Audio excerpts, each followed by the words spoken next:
سلام مجدد ادامه میدیم با بخش گرامر boîte à outils unité 15 تا الان لپخونو ای و آن رو خوندیم و گفتم که تو ویدیو قبلی چه جاهایی ازش استفاده میشه. میریم سراغ تمریناتش. Dans les phrases suivantes, retrouvez le sens de i. پس در جملات زیر باید که معنی ایگرک یا ای رو تو جمله پیدا کنید. مثلا بهتون مثال داده J'adore Paris. J'y vais demain. من علاقه زیادی به پاریس دارم. فردا میرم اونجا.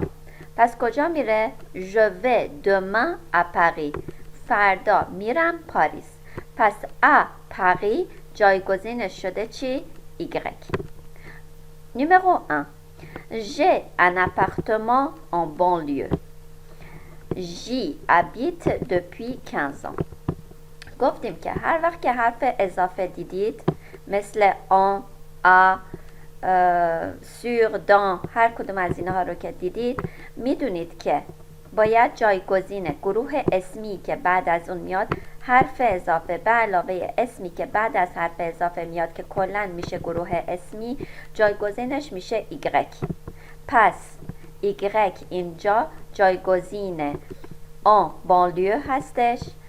معنی این جمله چیه؟ Je vais j'y habite depuis 15 ans میشه j'habite depuis 15 ans en banlieue. Vous connaissez l'université de Nice. شما دانشگاه نیس رو میشناسید. J'y ai étudié pendant 2 ans. من 2 سال اونجا تحصیل کردم. پس اونجا این ایگرک ما جایگزینه چیه؟ l'université de Nice.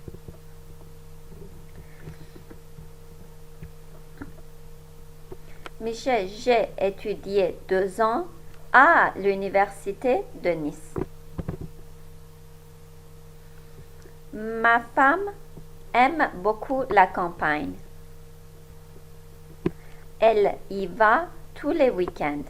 خانومم خیلی روستا یا خارج از شهر رو میگن کامپاین رو خیلی دوست داره. هر آخر هفته ویکند میره اونجا. خب پس ma femme aime beaucoup la campagne. Elle y va tous les week-ends. Elle va tous les week-ends à la campagne. La campagne à la campagne میشه گروه اسمی شما. من این تمرین ها رو براتون به تلگرام هم میذارم. Alors on se donne rendez-vous au petit bistrot. پس قرار ملاقاتمون در میخانه کوچک یا پتی بیسترو. J'y serai vers 7h30. من اونجا خواهم بود حدود ساعت 7:30. Je serai vers 7h30 au petit bistrot.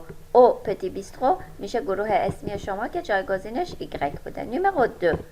Remplacez les expressions entre parenthèses par les pronoms i, en, le, la et l'apostrophe ou les. پس باید که کلماتی که توی پرانتز هستن با اینها جایگزین بشن. Des amis attendent l'actrice devant le théâtre. دوستان منتظر هنرپیشه جلوی تئاتر هستن. من فقط براتون ترجمه میکنم. حل تمرین رو براتون روی تلگرام میذارم ولی سعی کنید خودتون حل کنید. J'achète les billets. بلیط ها رو میخرم. En été, l'actrice habite dans une petite ville des Alpes. در تابستان هنرپیشه زندگی میکنه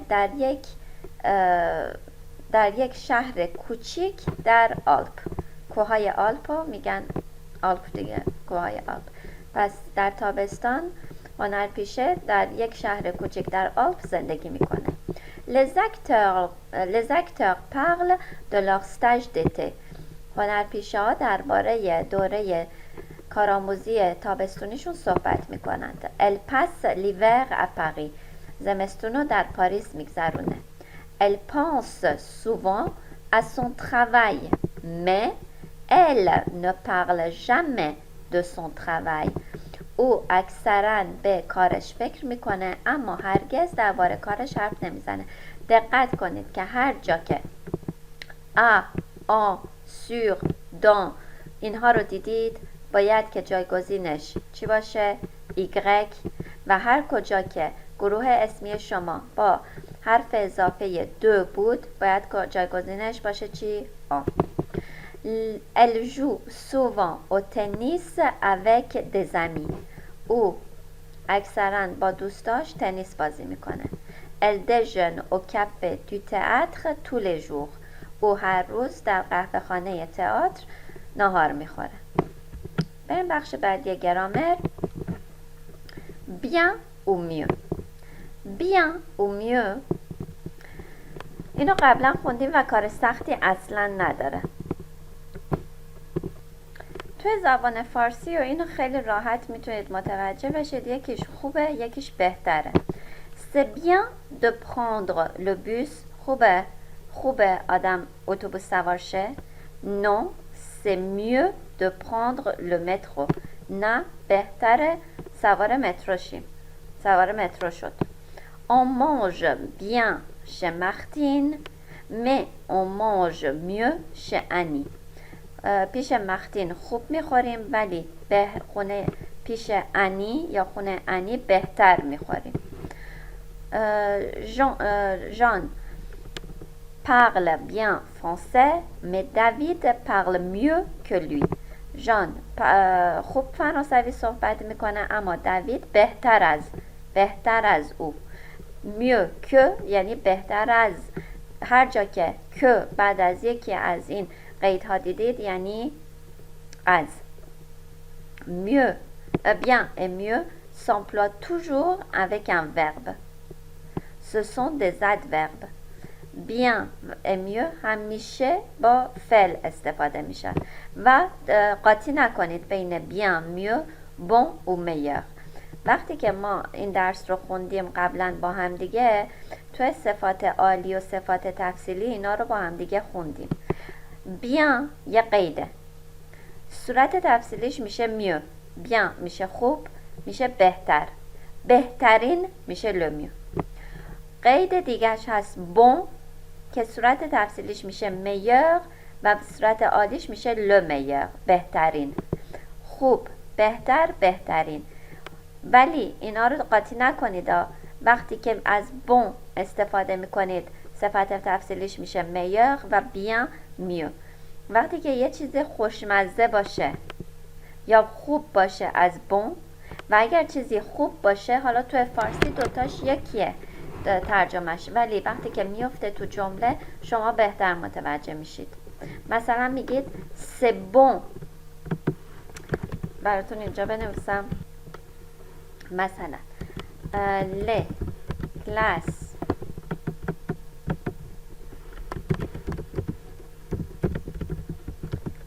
à la vanille sont bonnes. دقت کنید چون که از فعل اتر استفاده کردید حتما باید که صفت شما il s'accorde. خب پس این جمعه، این هم جمع میشه. les glaces à la vanille sont bonnes mais les glaces au chocolat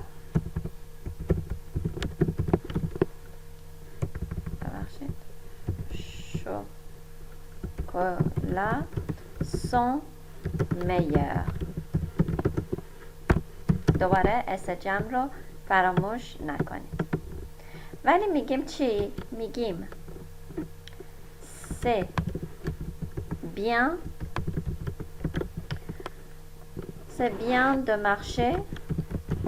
خوبه پیاده روی کردن، خوبه. mais c'est mieux c'est mieux de faire du vélo.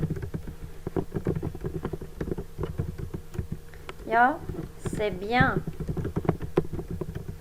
de chanter mais c'est mieux de danser.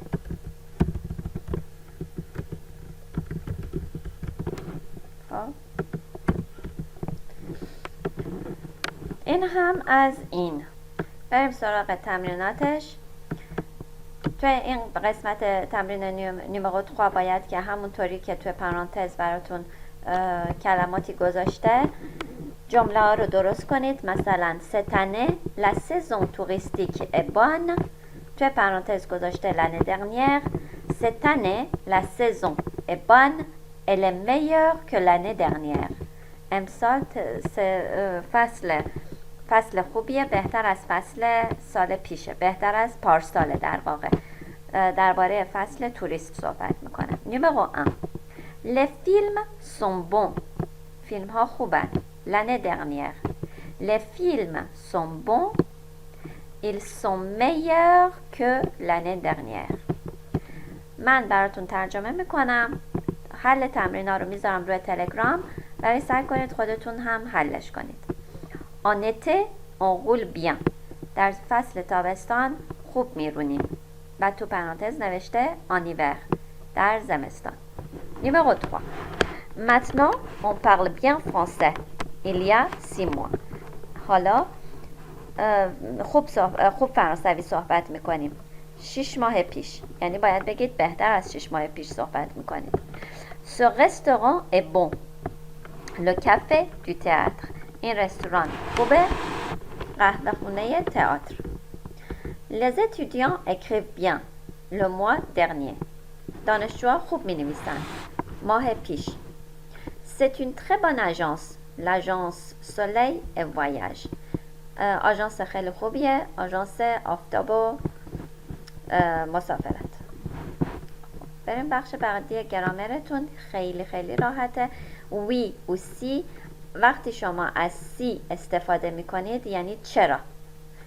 مثلا oui که معلومه، بله یعنی چرا. میگید est-ce qu'il va faire beau. est-ce qu'il va faire beau. oui le ciel est bleu.